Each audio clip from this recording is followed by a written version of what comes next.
She drove my dog to the shelter while I was in the ICU. She signed the papers, listed the reason as owner surrender, and left. What she didn't know was that Max wasn't just a pet. His certification was in my hospital bag. He was my emotional support animal, prescribed by the VA for my PTSD, and surrendering him wasn't just a betrayal. It was elder abuse, and it violated federal law. My name is Walter. I'm a 67-year-old Vietnam veteran, and for the last 5 years my black lab, Max, was the only reason I could sleep through the night.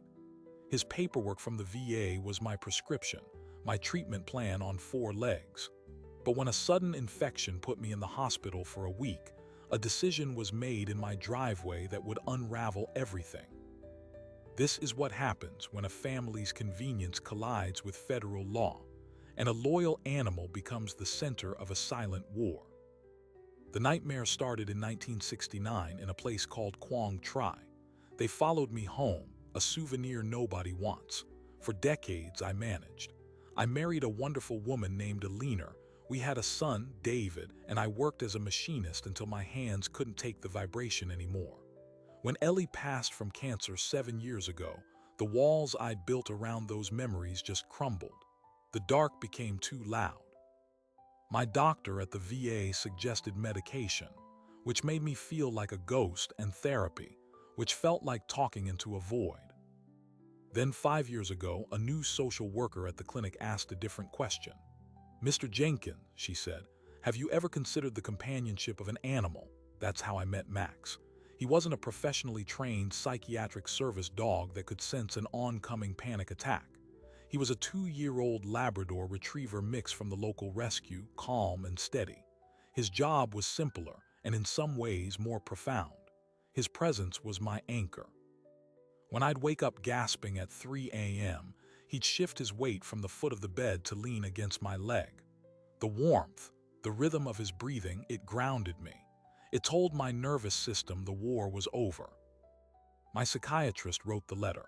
It was a single page on official VA letterhead, stating that Walter Jenkins, veteran, was under treatment for post-traumatic stress disorder and major depressive disorder, and that the emotional support provided by his dog, Max, was a necessary component of his treatment plan. That letter was my shield. It went to my landlord, who waived the pet deposit and monthly fee. It lived in a folder in my kitchen drawer, right next to my discharge papers. Max was my medication. He just happened to have a wet nose and a tail that thumped against the floor every time I walked in the door. My son David is 42. He's a good man, an insurance adjuster, methodical and kind, but he inherited his mother's quiet nature. He married Melissa 8 years ago. At first, she was all bright energy and big plans. She worked in real estate.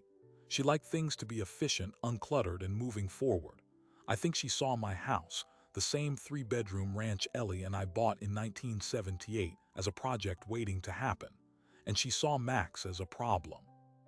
It began with comments. "That dog sheds on everything, Walt." Or, "Are you sure you're up for walking him in this weather?" She offered to help find a nice retirement community that was easier to manage, and these places never ever allowed pets over 20 pounds. I'd just nod and change the subject.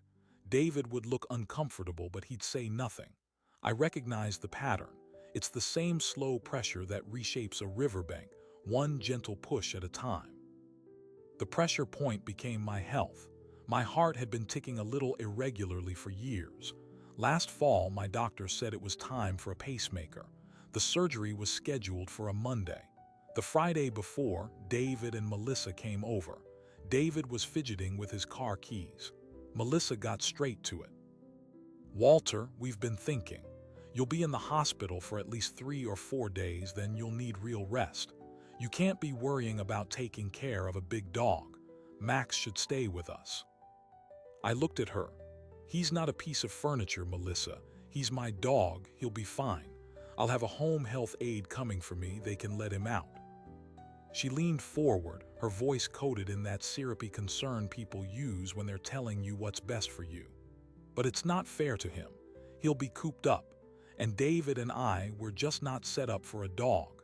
Our condo association has a strict policy." I turned to my son, David. He couldn't meet my eyes. Dad, she's just worried, it's a lot. I have it handled, I said, my voice firm. Max stays here. The aid is arranged. It's not a discussion. The air went out of the room. Melissa's smile tightened. Fine, she said. We just wanted to help. I went into the hospital that Monday. The surgery went smoothly. But on the second night, I spiked a fever, an infection. They moved me to the intensive care unit.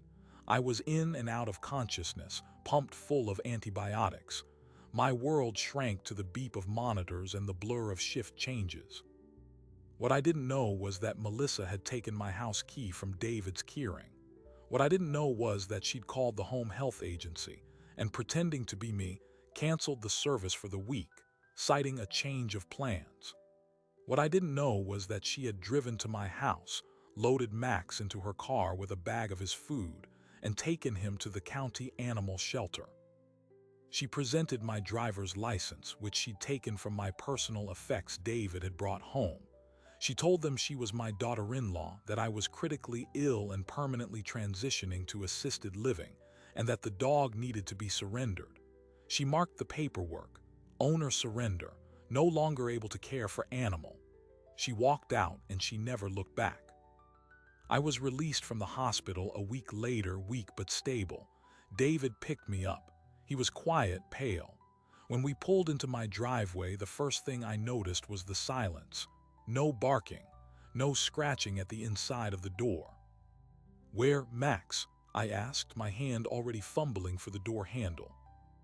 David stared straight ahead, his knuckles white on the steering wheel. Dad, Melissa, she thought it was for the best. My blood went cold. Where is my dog? He finally looked at me, and in his eyes I saw a bottomless well of shame. The shelter, he whispered. She took him to the shelter on Wednesday. The shelter. I didn't even go inside my house. I turned to David, my voice a low rasp I didn't recognize.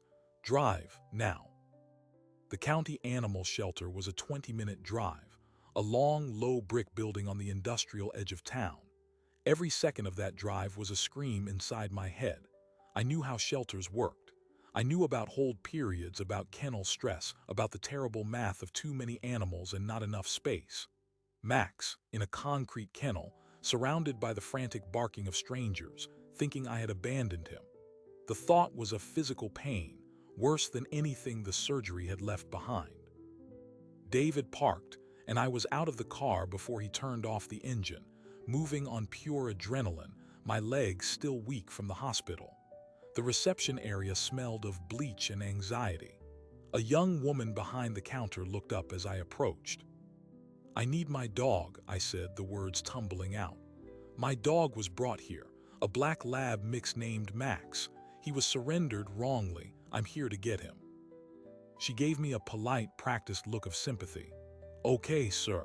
Let me check the log. Do you have the surrender paperwork or a case number? No, I don't have anything. My daughter-in-law brought him in. I was in the hospital. She didn't have the right.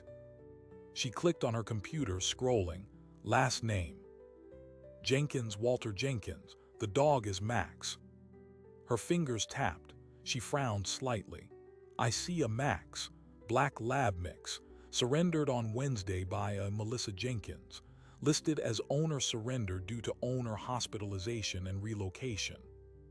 That's a lie, I said, my hand gripping the edge of the counter. I am the owner. I am not relocating. I was hospitalized. She had no authority. I want my dog back. The woman's demeanor shifted from polite to procedural. I understand you're upset, sir, but we have a process. The person who surrendered the animal presented valid photo ID and signed the forms accepting legal responsibility for the surrender. To release the animal to a new party, we need to see proof of ownership from you, and there will be a redemption fee. Proof of ownership. He's my dog. I have his veterinary records at home. I have his license tag. A vet record or a city license is good, she said, nodding. Bring that in along with your photo ID and we can start the process. The redemption fee is $125. He's also due for his rabies vaccine, which we can administer here for an additional 45. My mind was racing. Is he okay? Can I just see him? Owners are allowed to visit animals during public viewing hours, which are from noon to 4, she said, glancing at the clock. It was 10:15. But you'll need to be on the list as the potential adopter, which requires filling out an application. This was bureaucracy as a brick wall. Every rule, every form was a delay, and every delay was a danger to Max. I felt David come up beside me. Dad, let's go get the papers. We'll come back. I turned on him, the fury finally breaking through. You knew she was going to do this. He flinched. I didn't know she'd already done it. She said she was just going to check on him. I swear, Dad. I didn't believe him, not fully, but he was my ride. We drove back to my house in a silence so thick it was suffocating. The emptiness of the place hit me like a blow. No clicking nails on the linoleum. No hopeful stare from the kitchen rug. I went straight to the file drawer, hands shaking, and pulled out Max's folder. His adoption papers from the rescue, his vet records, his city license. Then I opened the other folder, the VA letter. I stared at the official letterhead, the clinical language describing my PTSD, the formal statement that Max's presence was a necessary component of my treatment. This wasn't just a dog. This was prescribed medical support. A thought, cold and clear, cut through the panic. What Melissa did wasn't just mean. It was illegal. We returned to the shelter just after noon. I filled out the potential adopter form with a pen that barely worked, my hand trembling with rage and weakness. A different staff member, a man with a kind face, led us through a heavy door into the kennel area. The noise was overwhelming, a cacophony of barking, howling, whining. The smell of disinfectant couldn't mask the underlying scent of fear. We walked down a central aisle, cages on either side. Dogs of every size and breed pressed against the chain link, eyes desperate. My heart hammered against my ribs. Then I saw him, in the second-to-last kennel on the left. Max was curled in the back corner of the concrete run on a thin blanket.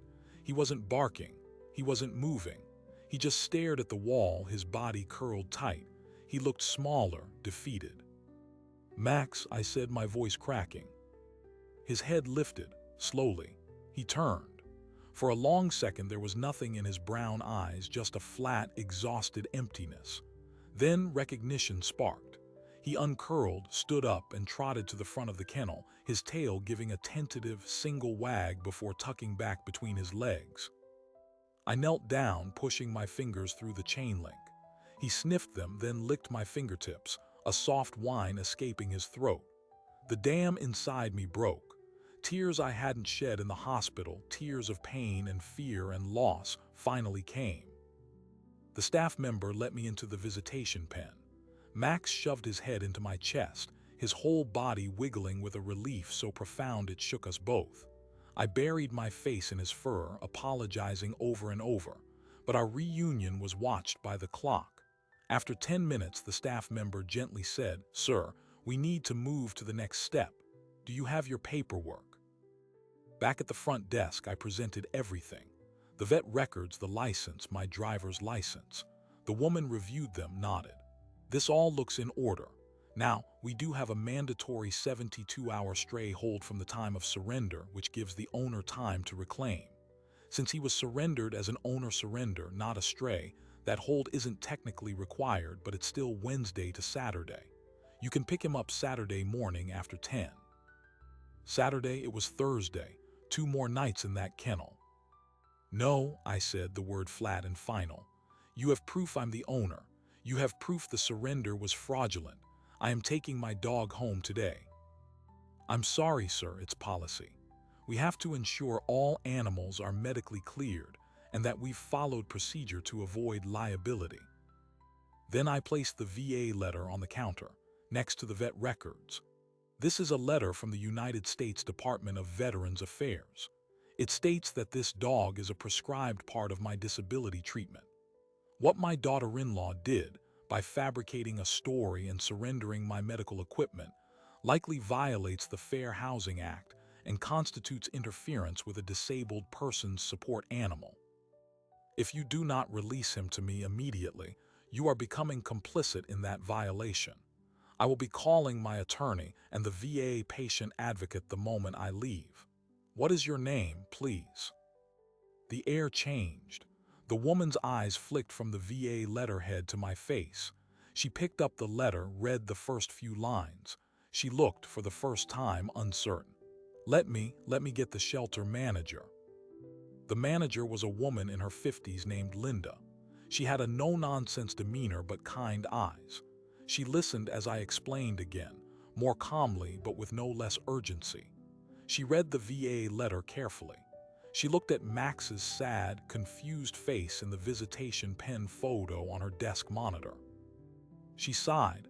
Mr. Jenkins, our policies are there to protect animals from being taken back into bad situations. But this is clearly a unique and difficult circumstance. The documentation is compelling. She made a decision. We will waive the hold period. You can take him today. We'll process the paperwork as a direct redemption by the owner. The fee will still apply.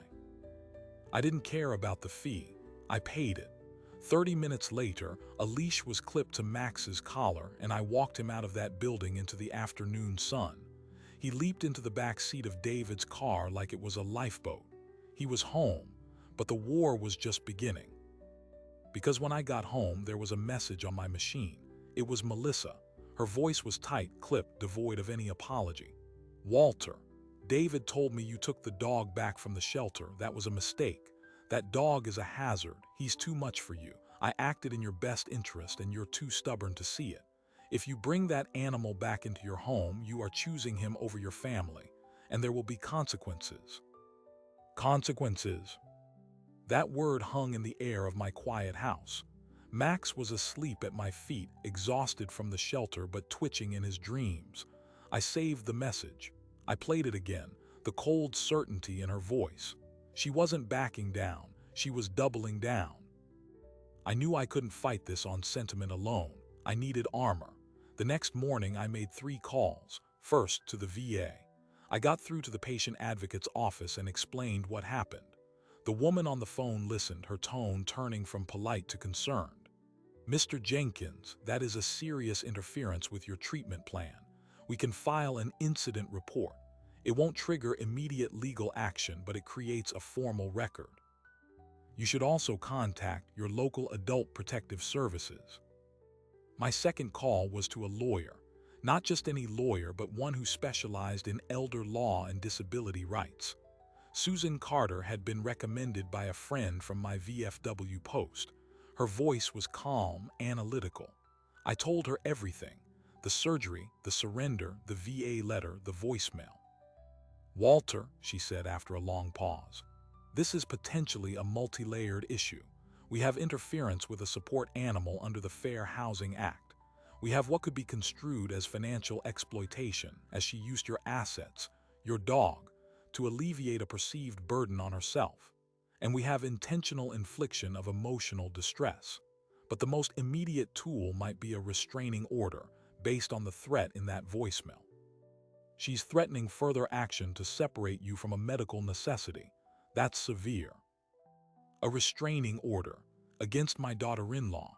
The words felt like a death sentence for whatever was left of my family. My third call was to David. It went to voicemail. I didn't leave a message.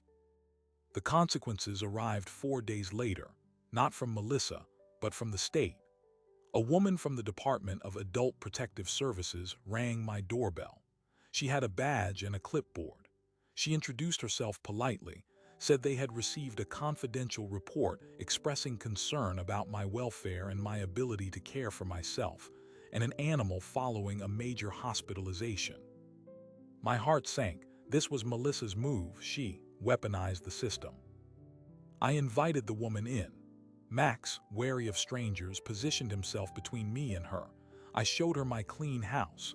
I showed her Max's full food and water bowls, his vet records, the schedule for my home health aid visits.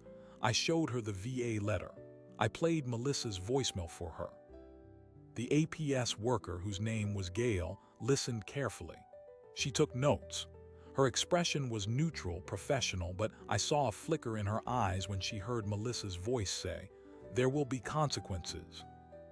"Mr. Jenkins," she said finally, closing her notebook. "Based on my observation and the documentation you've provided, there are no grounds for a protective services intervention. You appear to be of sound mind, your home is safe, and your animal is well cared for. The support system you have through the VA is appropriate. However," she hesitated, "the report alleged specific cognitive decline and self-neglect. Those are serious allegations. To fully close the case, I am required to recommend a cognitive evaluation by a physician. It's a formality, given the allegations, but it's non-negotiable. A cognitive test, to prove I wasn't senile." The humiliation was a hot flush across my face, but I also understood. This was the game.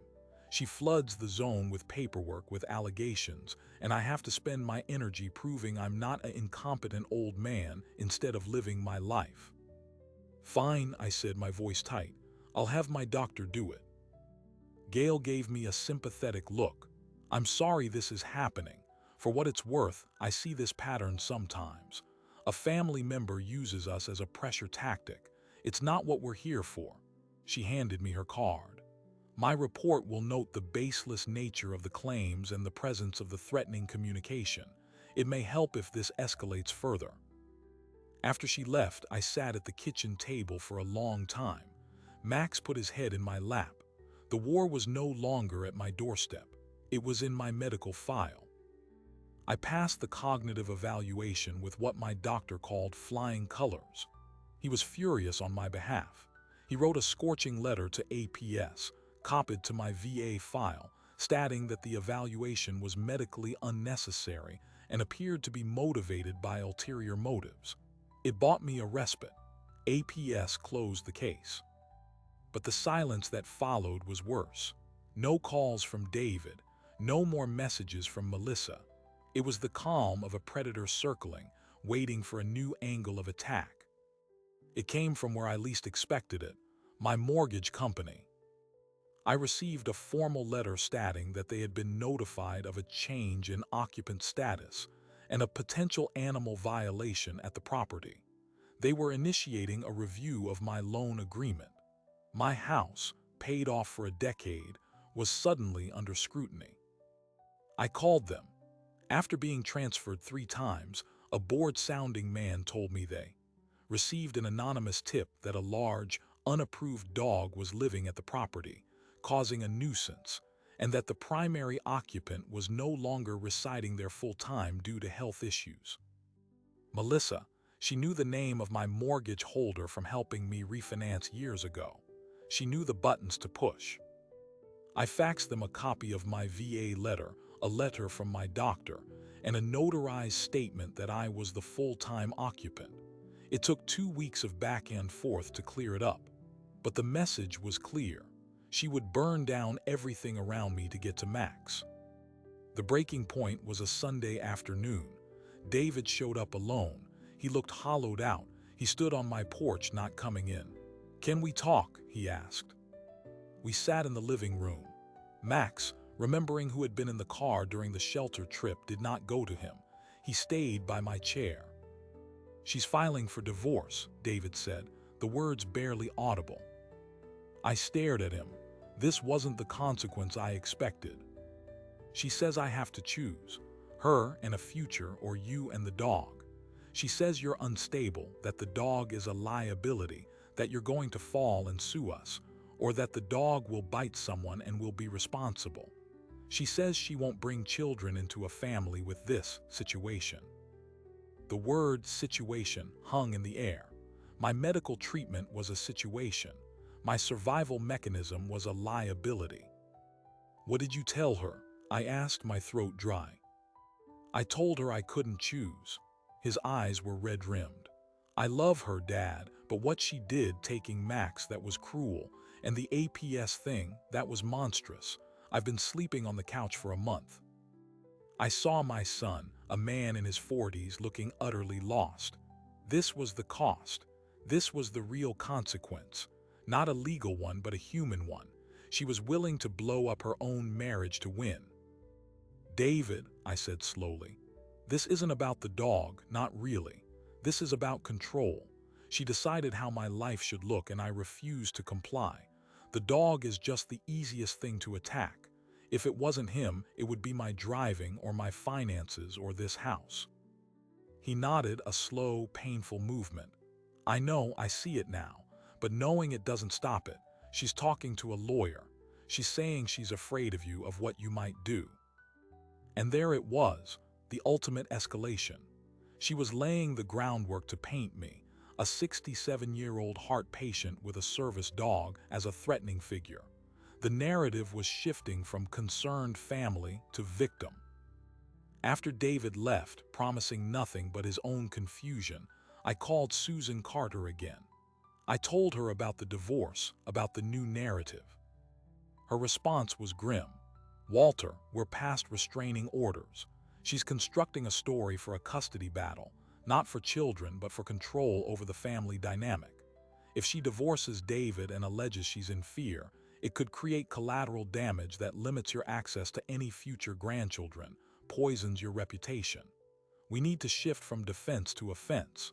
We need to clearly define what she did legally and make the cost of continuing too high." "How?" I asked. "We sue her," Susan said, her voice calm and clear, "for intentional infliction of emotional distress, for violation of the Fair Housing Act, for elder abuse. We use the VA letter, the shelter records, the APS report, the voicemail, the mortgage harassment. We lay it all out in a civil complaint. We don't do it for the money.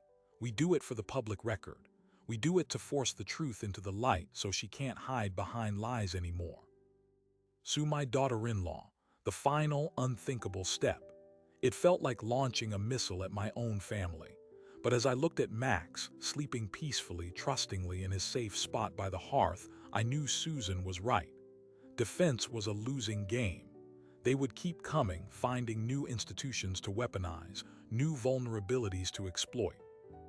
The only way to protect the life I had left, the only way to protect the animal who protected me, was to go on the attack, to use the law not as a shield, but as a sword. "Do it," I said, my voice quiet but absolute. "File the lawsuit." The complaint was 47 pages long. Susan Carter filed it in the county courthouse on a Tuesday morning. It named Melissa Jenkins as the defendant and listed causes of action: intentional infliction of emotional distress, violation of the Fair Housing Act for interfering with a prescribed assistance animal, and elder abuse under the state's protective statutes. The words were dry and legal, but they told the story. The hospitalization, the fraudulent surrender, the VA letter, the APS report, the voicemail, the mortgage harassment. It was all there, a chronology of betrayal. A process server delivered the papers to Melissa at her real estate office. According to the server's affidavit, she opened the envelope, read the first page, and her face went blank with shock. Then, she threw the packet across her desk and said, "He's actually done it. The old fool is actually suing me." The news acted like a chemical agent on the already fracturing marriage. David called me that night, his voice trembling with a mixture of awe and horror. "She showed me the papers, Dad. She's furious. She says you're trying to ruin her career, her life." "I'm not trying to ruin anything, David," I said, weary. "I'm trying to make her stop. I'm trying to make the truth official." What followed was 6 months of the slow, grinding machinery of civil law: discovery, interrogatories, depositions. Melissa hired a slick attorney named Robert Vance, who immediately tried to get the case thrown out, arguing it was a family dispute, not a legal matter. The judge, a no-nonsense man named Harold Finley, denied the motion. He read the VA letter and listened to the voicemail. "There are allegations here that go beyond family squabbles," he said from the bench. "The case proceeds." I was deposed for 4 hours. Susan Carter asked me questions, and I told the story simply from the beginning. Then Melissa's attorney took over. He tried to paint me as unstable, obsessed with the dog, a liability. He asked about my PTSD, my hospitalizations, my ability to rationally assess risk. Susan objected again and again. It was brutal. but I held firm. Then it was Melissa's turn to be deposed. Susan questioned her. At first, Melissa was defiant, sticking to her story of acting out of concern. But Susan is a surgical interrogator. She walked Melissa through each lie, each exaggeration. The surrender paperwork she signed stating I was permanently relocating. The call to the home health agency where she impersonated me. The anonymous tip to the mortgage company. "Isn't it true, Ms. Jenkins?" Susan asked, her voice icy calm, "that you never believed the dog was a hazard, but rather an obstacle to your plan to transition Mr. Jenkins into a senior living facility, which would free up his home for your own financial benefit?" Melissa's lawyer objected, but the question hung in the air. Melissa's mask of righteous concern finally cracked. "It's a 4-bedroom house. He lives there with a dog. It's inefficient. It's a waste," she snapped. There it was, the core of it, not safety, not care, efficiency, control. A week after that deposition, Robert Vance called Susan. He wanted to discuss a settlement. They met. Vance offered a monetary settlement, a modest sum, with a confidentiality agreement. Melissa would pay and I would drop the suit, and no one would ever speak of it again. Susan relayed the offer to me. "It's a tactic," she said. "They want this to go away quietly. They're worried about the elder abuse finding. It would be on her record. It could affect her professional licenses." I thought about it. The money meant nothing to me. What I wanted was a guarantee of safety for Max and for myself. What I wanted was an admission. "No," I told Susan. "No settlement with silence. If she wants to settle, she agrees to a public permanent restraining order barring her from any contact with me or my property, and from interfering with my medical care, which includes Max. She agrees to a finding of fact, entered into the court record, that she knowingly and wrongly surrendered my emotional support animal, and she pays my legal fees. No confidentiality. The record stays open." Susan almost smiled. "That's a much harder deal for her to swallow. The record will be public. Anyone can look it up." "I know," I said. They refused, of course, so we prepared for trial. The trial date was set for a cold morning in March. But the night before, another call came from Robert Vance. The offer had changed. Melissa would agree to all my terms, the restraining order, the finding of fact, the legal fees, if we would drop the monetary damages claim. She just wanted it over. She was folding. The pressure of a public trial, of having her words played in open court, of facing cross-examination, was too much. Her career in real estate depended on her reputation. A trial would shred it. We accepted. The agreement was entered as a consent decree and final judgment. It was legally binding. Judge Finley signed it. The court record now stated that Melissa Jenkins had unlawfully interfered with the medical treatment and housing rights of Walter Jenkins, a disabled veteran, by fraudulently surrendering his prescribed emotional support animal. A permanent restraining order was issued. She was ordered to pay my attorney's fees, which amounted to over $22,000. There was no dramatic courtroom showdown, no weeping on the stand, just the quiet, sterile click of a judge's stamp on a stack of papers. It was over. The aftermath was a landscape of quiet ruins and slow rebuilding. Melissa and David's divorce was finalized 6 weeks later. It was uncontested. David moved into a small apartment. He started therapy. He came over for dinner every other Sunday, just him and me and Max. The first time, Max, after a long stare, walked over and laid his head on David's knee. Forgiveness, I think, looks a lot like a dog choosing to trust again. David told me later that Melissa had taken a job in a different city. The finding of fact in the court record had, as predicted, followed her. Her new real estate brokerage had asked about the litigation, and she'd had to explain. She was on thin ice. As for me, I had my peace back. Max and I settled into our routine. The nightmares, which had spiked terribly during the lawsuit, began to recede again. His steady presence by my bed was the best medicine. But here is the surprising thing, the detail I never saw coming. About 3 months after the decree, I received a letter from the state legislature. A representative, a veteran himself, had heard about my case through the Veterans Network. He was drafting a bill, informally called Max's Law, that would explicitly make the fraudulent surrender or interference with a veteran's service or emotional support animal a felony form of elder abuse, with mandatory penalties. He asked if I would be willing to consult, to tell my story to a committee. I said yes. I testified in a wood-paneled hearing room with Max lying quietly at my feet. I told them everything. I showed them the VA letter. I played Melissa's voicemail. I saw lawmakers, tough political operators, listening with grim faces. The bill passed out of committee with unanimous support. It's still winding its way through the process, but it has momentum. So from this terrible mess, something good might come. Something that might protect the next Walter and the next Max. Last week, David came over. He brought Chinese food. We ate at the kitchen table. As we were cleaning up, he put a hand on my shoulder. "Dad," he said, "I'm applying to be a foster parent." I looked at him surprised. "I've been doing a lot of thinking," he said, "about family, about what it means to protect someone. I'm not ready to date yet, but I think I have a lot of care to give, maybe to a kid who's had a rough time." I hugged my son tight. In his choice, I saw redemption, not for me, but for him. He was building something new from the wreckage, something based on protection, not control. I am 67 years old. I live in a 3-bedroom ranch with my dog, Max. I have a son who is finding his way back to himself. I have a court order that guarantees my safety, and I have a purpose, however small, in helping to change a law.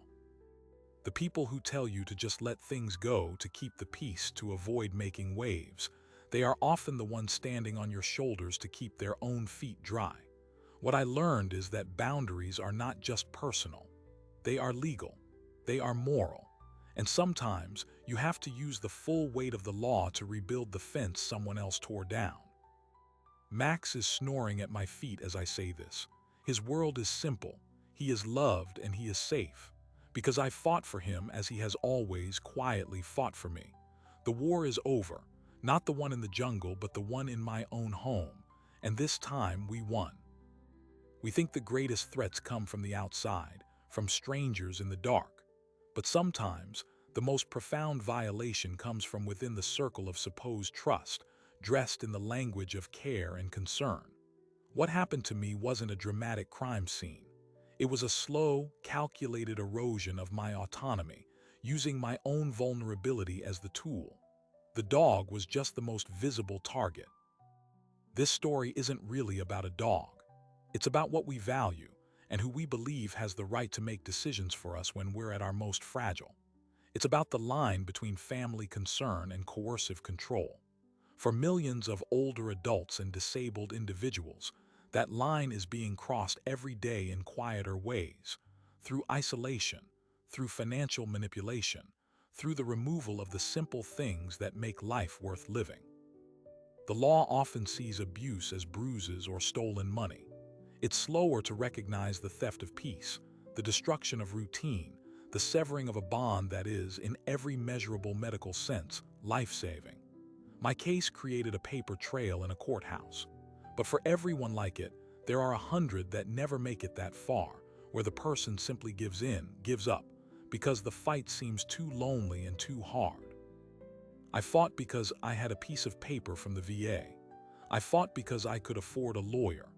I fought because, deep down, the soldier who survived Quang Tri knew that some battles you cannot walk away from, even when the enemy wears a familiar face.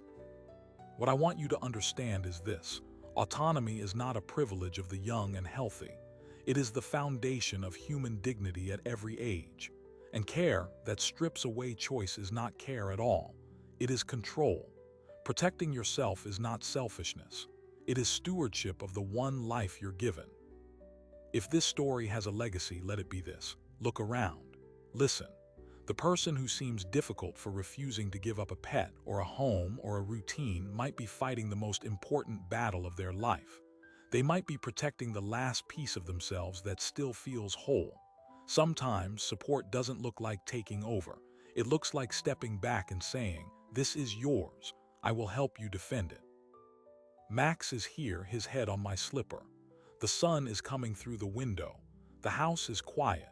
It is a peace that was earned, not just given. It is a peace built on the understanding that some lines must be drawn in permanent ink, and some bridges once burned should never be rebuilt. Thank you for listening. If this story mattered to you, consider subscribing. There are more stories out there that need to be heard.